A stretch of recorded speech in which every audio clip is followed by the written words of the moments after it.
আজ অনুষ্ঠান বাড়ির অনুকরণে বাঙালির অনেক পছন্দের দুধ শুক্তো করব। প্রথমে কড়াইতে সামান্য একটু তেল দিয়ে বড়িগুলো লালচে করে ভেজে জলে ভিজিয়ে রাখবো। তারপর এই কড়াইতে অনেকটা পরিমাণে তেল দিয়ে উচ্ছেগুলো সামান্য একটু লবণ দিয়ে লাল করে ভেজে তুলে রাখবো। তারপর একে একে কাঁচকলাও সামান্য একটু লবণ হলুদ দিয়ে ভাজা ভাজা করে তুলে রাখতে হবে। তারপর এবার ভেজে নেব বেগুনও সামান্য একই লবণ হলুদ।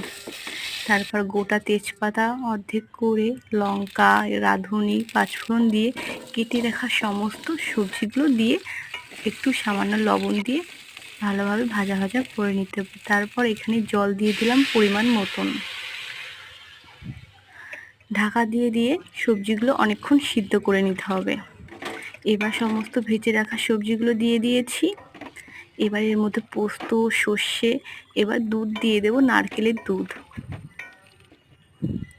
তারপর যখন দেখব ঝোলটা অনেকটাই গাঢ় হয়ে এসেছে, ভেজে রাখা বড়ি দিয়ে দিলাম।